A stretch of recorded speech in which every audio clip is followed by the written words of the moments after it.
Alright guys, welcome to my Starborn tutorials. I am Nocturnal. I want to talk a little bit about station selections here. I'll go a little bit more in depth into the reason why I pick station locations, apart from resources, which is a fairly obvious one. However, I have showing right in front of us here a general sort of location. It's got a decent number of resources as shown by F3. It is also nice and close to a star as well. So this sort of an area, finding a spot that gives you the most resources within a 4 hex range is important as far as this is concerned. But more, no, maybe not more than that, but along with that, you have to think about other things when it comes to building a station. So what we are going to do is give you a quick look here. There's our star. There's some decent resources you can see. If we were to place a building or a station in around about these sort of areas, it's going to cover, you know, a planet and a moon there, another planet and a moon and another moon here. 1, 2, 3, 4, 5. Okay, that's 5 out. So we'd need to place it somewhere here to catch both of them. And we're nice and close to a star. So this sort of a location is a nice one to consider. So what else do we look for? Basically, stars, decent resources. We need to plan out the buildings based on what we're likely to use them for. So what's important with that is firstly the resources, secondly what stations you've already got, and whether you need to build something that is specific. For example, you need more ice for more labor, and you need to find a resource area that's heavy in ice. So you'd probably be looking for areas that have planets and moons that are heavy in ice, or specifically the ice fields. If you're powerful enough, or if you have powerful enough allies to clear out some of the Zaok mine for ice fields, would be a good spot to look as well. Now, a few other things to bear in mind with regards to stations is if it's your first station, you will have been given a director of colonization. Now, that guy, don't forget to put him on your industrial fleet when you go and send that first station out. Otherwise, it is going to take you a long time before you reach that first station location. So that's an important one.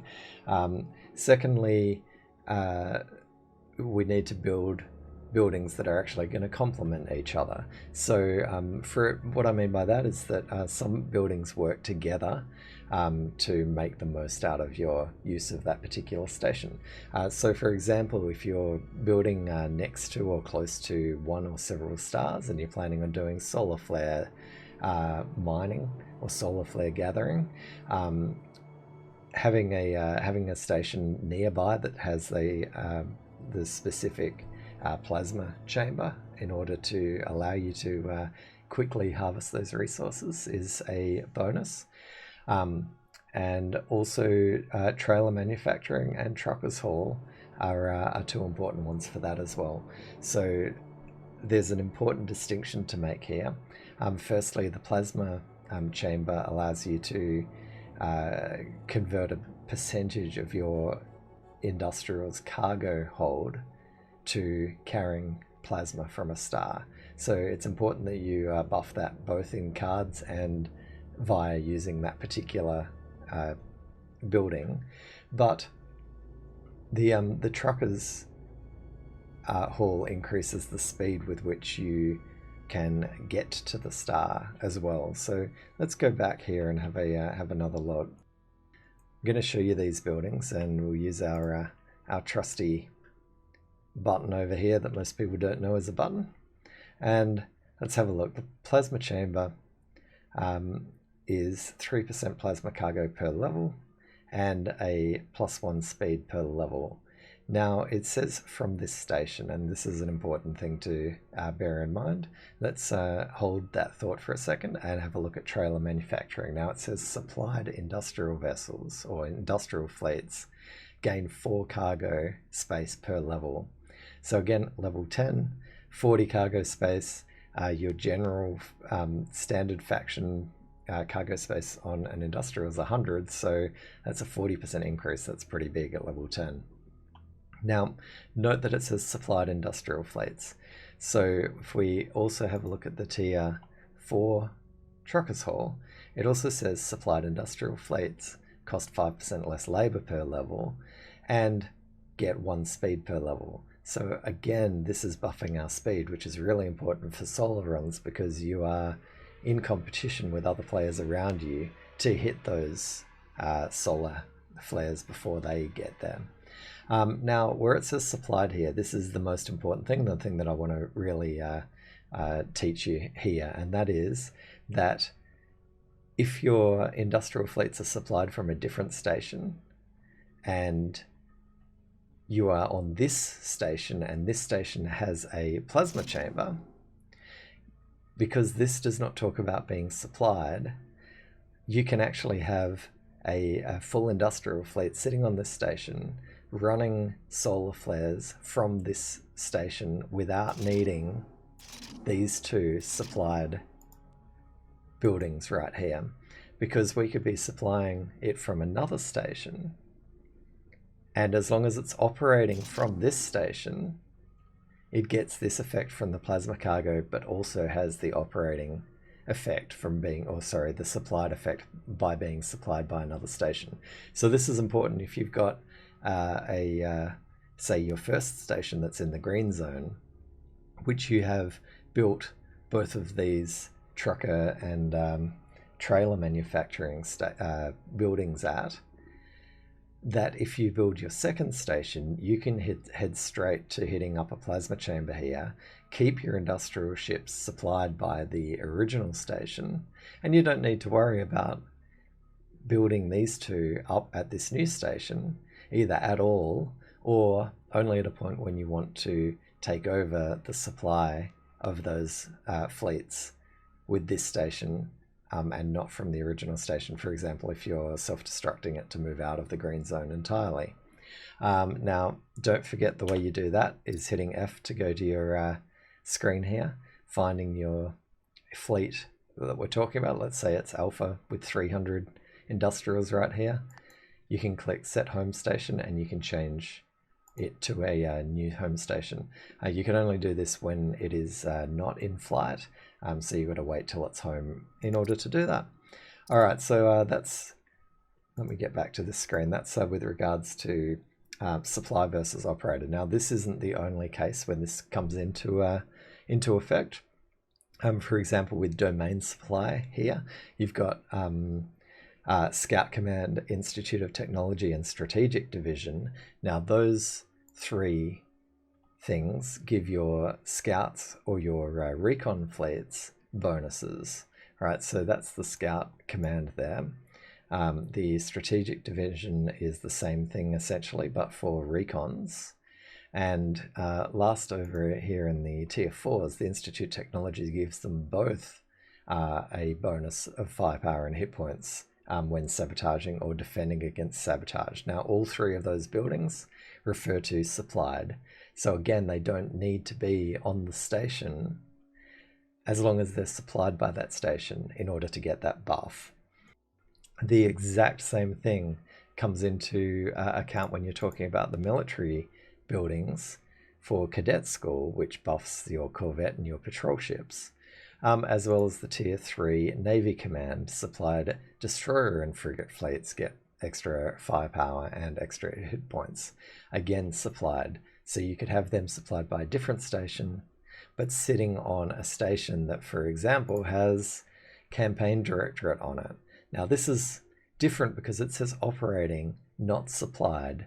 So as long as whatever fleets are in here, as long as they qualify as a light, heavy, or capital, they will gain these bonuses even if they are not supplied by this station.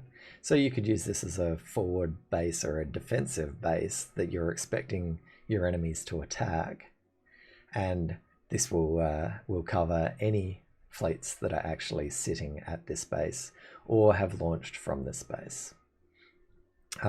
Sabotage defense is the same thing. So the internal affairs, which is a tier 3 building, right, increases the station's hit points versus station sabotage.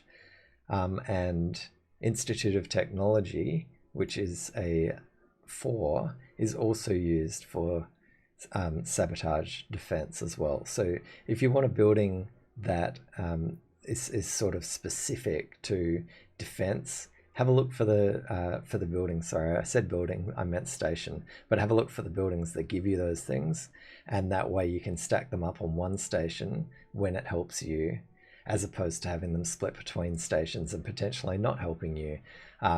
There's no point in having a scout command on one station and an Institute of Technology on another station if you're planning on having the one station supply all of your scouts, because you're going to have to choose one or the other to supply it from, and it's just not the best use of those buildings. So similarly, the operation points like the military barracks, the docking services, the sector command, and the campaign directorate are all operating bonuses or operating type buildings, which will affect the ships that are, or the fleets that are at those stations, as opposed to just the fleets that they are supplying. So important stuff there.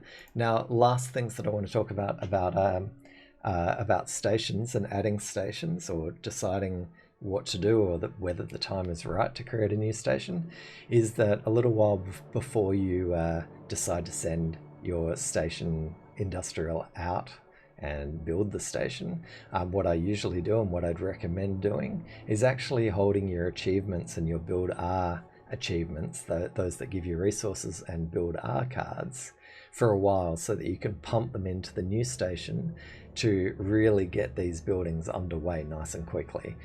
So for example, looking back at the game, we have I know that I'm about to hit level 60 here. Woohoo! When we hit level 60, I'm going to be able to create a new base, and I've been stacking a bunch of these achievements here, just waiting for the new base to arrive, so that I can basically use a bunch of resources direct to that base and a bunch of cards that will allow me to speed through a bunch of the early level buildings, and allow me to build influence quickly at that station. Now, as you know from my prior videos, the quicker that you build influence, the more XP you gain from the building, and the more useful the building's going to be faster. Also, the more defense you can get to it quicker. So it's really important to try to maximize the speed with which you can build up a station, and this is one of the ways of doing it. So do bear that in mind as well. As far as other station building tips, that's pretty much it. Just whatever you do, don't forget that Director of Colonization for your first one, because it'll take potentially like a 9-hour build time or travel time down to like 20 or 30 minutes. So don't forget that one, guys. And I hope this video has helped you out, and look forward to catching you guys at the next video. Thanks very much. See you later. Thanks for watching my video. If you're enjoying my content, please subscribe on YouTube and come and check me out on twitch.tv/nocturnal. Thanks.